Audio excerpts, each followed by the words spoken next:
여러분, 우리가 세상에 나가 하나님을 전하고 싶어서 예수 믿으세요라고 전한다면요, 많은 분들이 이런 이야기를 할 때가 있습니다. 그래요? 하나님이 살아계십니까? 네, 하나님 살아계십니다. 그러면 하나님 살아계심을 보여주면 제가 믿겠습니다 라고, 그것이 긍정적인 표현하거든 조금은 우리를 조롱하듯 그렇게 이야기할 때가 있답니다. 여러분, 그런 이야기를 들을 때 여러분들은 어떻게 하나님 살아계심을 보여주고 계십니까? 근데 세상 사람들이 얘기하는 것처럼 하나님을 보여주시면, 하나님이 하나님 되심을 나타내 주시면 내가 믿겠다고 하지만, 그 표현 속에 우리도 또 한번 생각해 봐야 될 것은, 이것은 불신자이기 때문에 하는 것이 아니라 정말 신앙인들도 삶에 어려움이 오고 또 불안하고 그 앞에 대한 여러 가지 일들이 확실하지 않을 때 그런 질문을 스스로도 할 수 있다는 생각을 하게 됩니다. 왜냐하면 우리가 잘 아는 성경의 인물 중에 특별히 모세가 똑같은 질문을 하나님 앞에 했기 때문입니다. 여러분, 출애굽기 33장에 보면요, 모세에게 하나님께서 이 모든 일을 어떻게 감당해야 되는가 두려울 때에 하나님의 영광을 자신에게 보여달라는 그런 요구를 합니다. 그런데 하나님은 당연히 너가 나를 보고자 하느냐? 그러나 네가 나를 본다면 바로 거룩한 하나님을 만날 수 없는 죄인은 반드시 살 수가 없다라는 의미 안에서 이야기를 하시다가, 그래도 보고 싶어하는 그의 마음을 이해하셨는지 하나님께서 그를 바위 틈에 이렇게 세우시고 그의 눈을 가려주십니다. 그의 눈이 가려진 상황 속에 하나님의 영광이 그 앞을 지나가시는 거예요. 그리고선 눈을 뜨게 하시도록 보이셨는데, 그때 뭘 보는 거 하니? 하나님의 뒷모습을 잘 보게 된 거예요. 여러분, 왜 하나님께서 앞모습을 보여주지 않고 뒷모습, 하나님의 이미 지나가신 그 영광의 뒷모습을 보여주시는 것일까요? 이미 제가 여러분들에게 표현했다 싶고, 성경에 누누이 말씀하신 것처럼 거룩한 하나님을 감히 죄인된 인간이 함부로 만날 수 없기 때문에, 그것은 곧 죽음이기 때문에 그를 살리기 위해서 안 보여주신 이유도 있겠습니다만, 그러나 여러분, 하나님 우리 인생 가운데 보여주시는 하나님의 뒷모습은 또 다른 이유가 있답니다. 여러분, 때로는 우리가 하나님에 대해 원망할 때가 있어요. 이것은 믿지 않기 때문에, 믿음이 없기 때문이 아니라 분명히 우리가 하나님 앞에 신앙생활을 함에도 불구하고 삶 속에 괜한 원망과 불평이 올 때가 있어요. 언제일까요? 내가 원하는 일이 이루어지지 않고 정말 어떤 어려움이 닥쳤을 때 그러한 태도가 생길 겁니다. 근데 여러분, 그때마다 느끼는 것은 하나님이 이때 도와주셨다면, 하나님이 이때 함께 해주셨다면 이거 잘 넘어갔을 텐데 왜 하나님이 그때 함께 하지 않아서 이 일을 겪게 하십니까? 라는 의미 안에 하나님의 부재, 함께 하지 않았던 그 이유를 원망한 겁니다. 근데 여러분, 참 신기하죠. 세월을 겪게 되고 시간이라는 그 시간을 투자하고 그것을 겪은 후에 보니까 그때 하나님이 우리와 함께하지 않았던 것이 아니었다는 것을 깨달을 수 있다는 순간이 오더라는 것입니다. 여러분, 그러니 하나님의 부재가 아니라 하나님이 현존함에도 불구하고 마치 모세가 눈이 가려서 그 순간을 못 본 것이고, 하나님이 이미 우리와 함께 하셨고 이미 앞장서서 가고 계신 것을 우리는 인식하지 못했지만 그 주님의 인도하심을 따라 거기까지 온 겁니다. 할렐루야. 여러분, 우리가 운전을 하다 보면요, 앞에 이렇게 트래픽이 막히는데 한두 시간이면 올 수 있는 긴 거리도요, 어떨 때는 5, 6시간 걸릴 만큼 큰 어려움이 오더라고요. 근데 그 순간을 하나님을 원망하죠. 하나님, 왜 오늘 내가 아침에 좀 일찍 일어나고 있었는데 왜 날 안 깨워주셨어? 자기가 안 일어나는 곳은 왜 하나님을 원망합니까? 그러면서 하나님께서 왜 이런 곳에 나를 있게 했냐고, 왜 그 미링을 오늘 갖게 했냐고 하면서 우리가 불평과 불만을 갖게 되는데요. 그럼 나중에 보니까 내가 만약에 그 시간에 제대로 갔다면 그 앞에 무슨 일이 일어날지를 미리 알고 계신 하나님께서 우리를 막으셨다는. 여러분, 우리는 그것을 트래픽으로 생각하지만 알고 보니까 큰 교통사고를 모면하게 하셨던, 면케하셨던 하나님의 뭐예요? 보이지 아니하는 하나님의 인도하심이었다는 것을 나중에 알게 되잖아요. 여러분, 우리는 그냥 의사가 뭐 또 체크업하라니까 억지로 가서 억지로 그냥 그것을 했는데, 가족들이 하도 그냥 병원에 가보라고 그래서 가봤는데, 여러분, 그 일이 뭐예요? 나중에 나에게 정말 치료받아야 될 큰 일에 하나님 미리 부르셨다는 것을 깨닫는 순간, 뭡니까? 우리는 불평, 불만이라고 하는 모든 일들이 결국 하나님의 부재가 아니라 하나님이 살아계시고 우리와 함께 한다는 현존의 사건임을 믿으시기 바랍니다. 이것이 바로 오늘 우리 본문 시편 4편이 갖고 있는 서론적 배경입니다.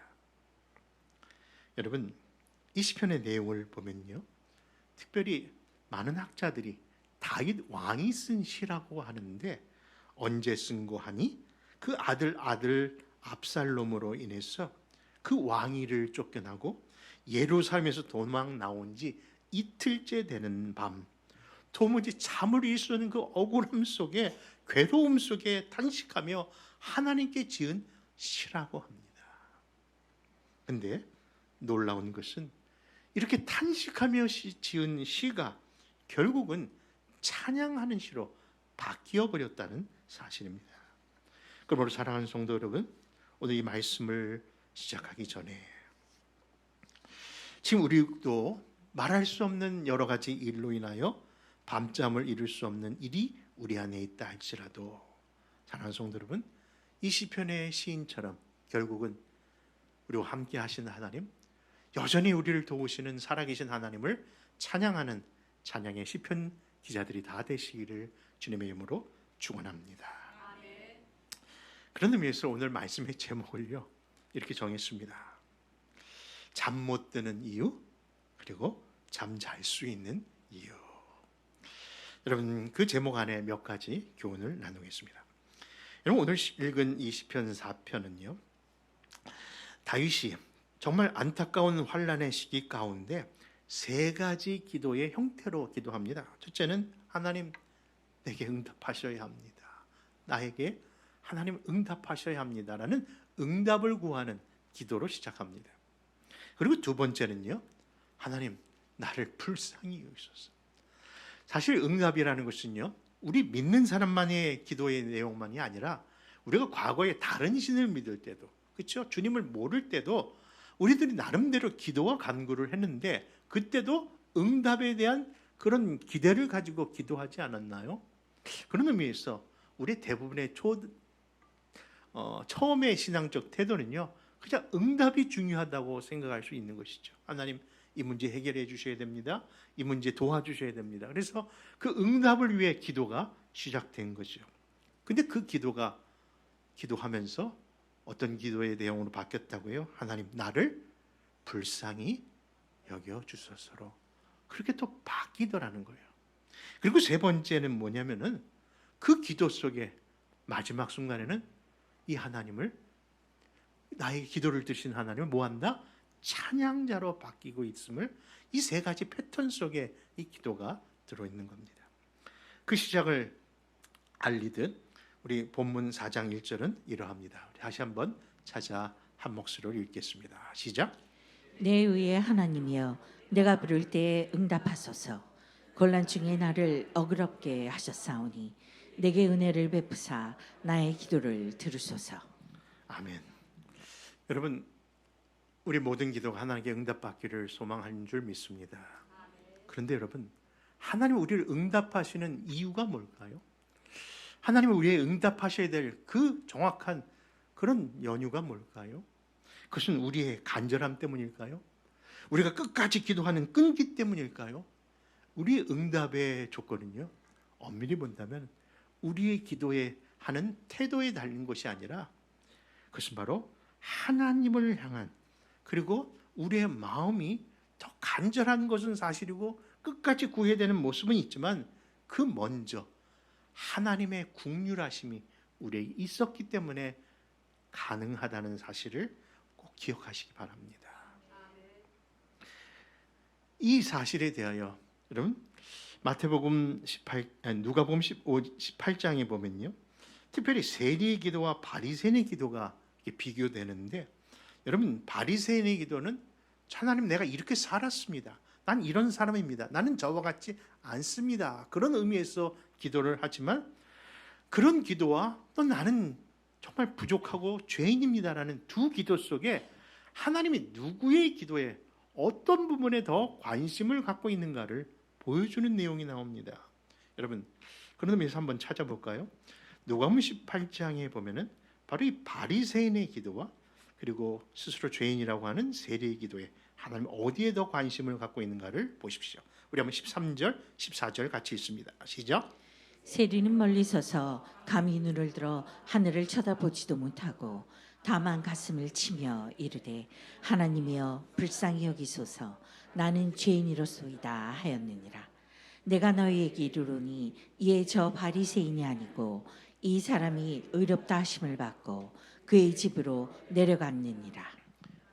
이처럼 하나님의, 우리를 향한 하나님의 관심은요, 우리 외적인 모습, 외적인 삶의 태도가 아니라 바로 스스로를 하나님께 구하는 우리의 자세, 다시 말해서 하나님의 긍휼하심을 구하는 태도가 더 귀하게 보신다는 내용인 겁니다.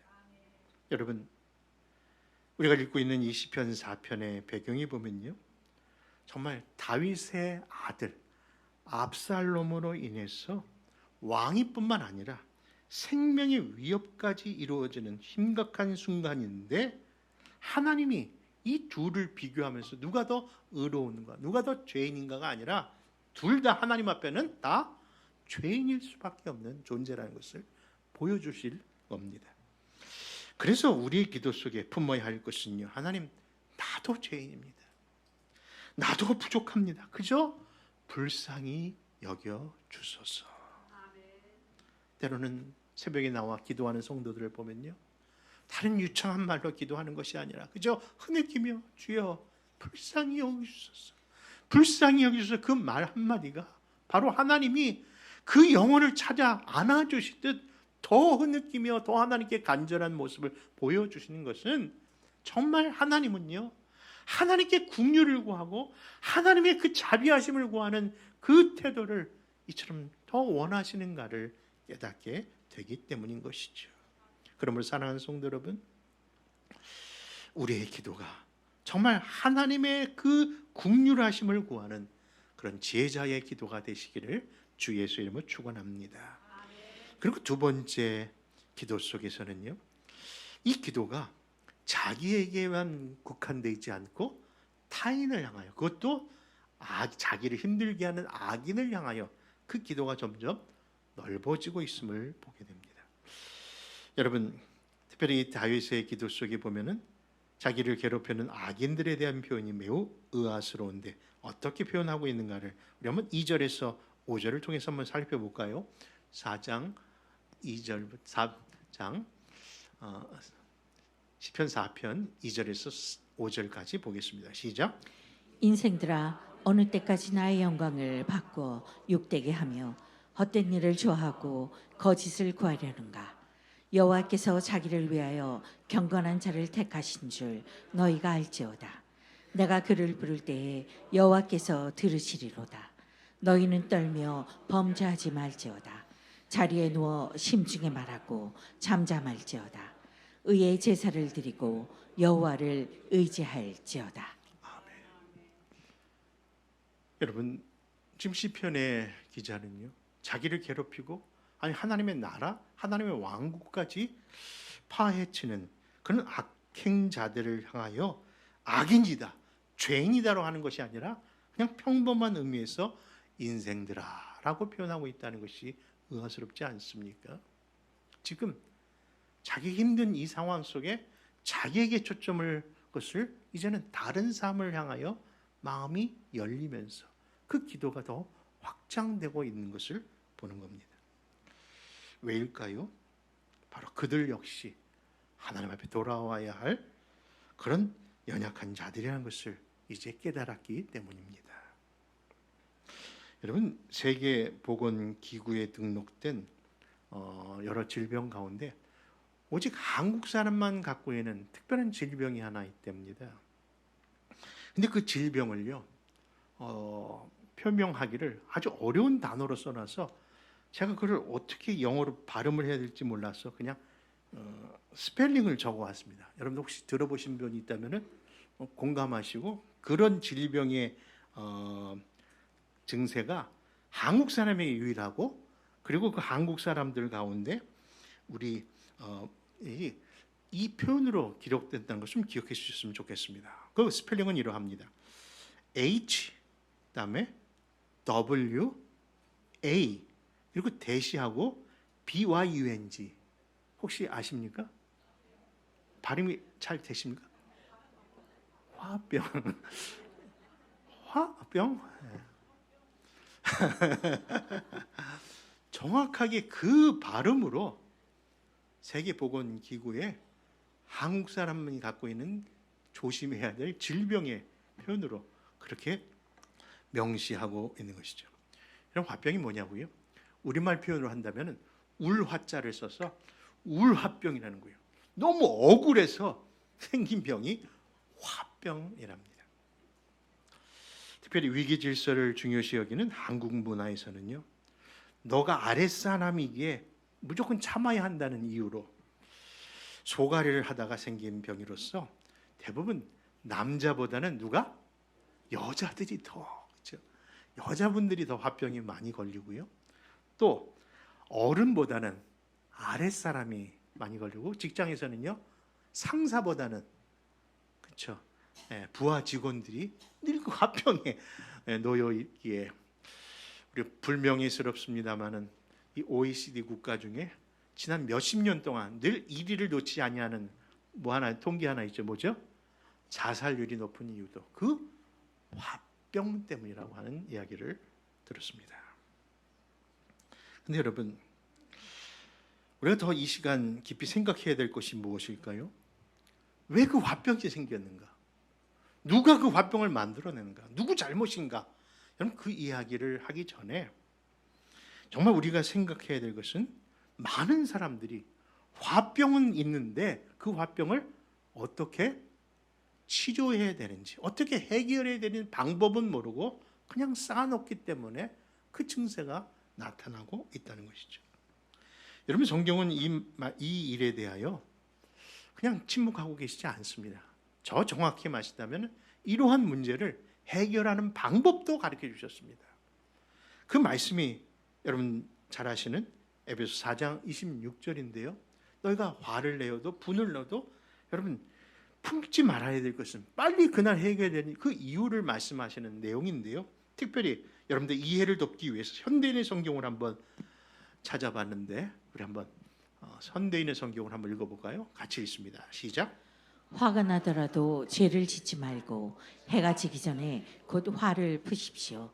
그렇지 않으면 마귀에게 기회를 주게 됩니다. 그렇습니다. 무슨 얘기일까요? 누구나 화가 날 수도 있고 심지어는 낼 수도 있다는 거예요. 분명히 그 일이 경험할 수가 있다는 겁니다. 그런데 그걸 그냥 놔두면요, 해를 그냥 품을다가 넘어버리면은 결국 누구에게 기회를 준다? 마귀에게 기회를 줘서 도리어 일이 더 커지고 문제를 일으키니, 이 문제를 해결하는 방법을 가르쳐 주셨다는 거예요. 여러분, 그것이 뭘까요? 바로 하나님께 그 문제를 가져가는 겁니다. 사실 다른 말로 기도와 간구라고 하는 것이죠. 어느 누구도 그 이야기를 들어줄 수 있는 사람은 없는데, 하나님만은 그 일을, 그 문제를, 그 원인의 화병을 들어주시면서, 들어주실 뿐만 아니라 해결도 해주시는 능력자임을 여러분 반드시 믿으시기를 바랍니다. 그래서 성경은요, 기도와 간구라는 그 의미를 다른 말로 표현하고 있는데, 특별히 찬송가 539장의 그 가사에 보니까요, 너 예수께 조용히 나가, 그죠? 내가 기도하는 자리로 나간다는 겁니다. 그리고 기도를 뭐라고 표현했는가 하니 이렇게 얘기합니다. 너 예수께 조용히 나가 내 마음을 뭐라고요? 쏟아놓으라.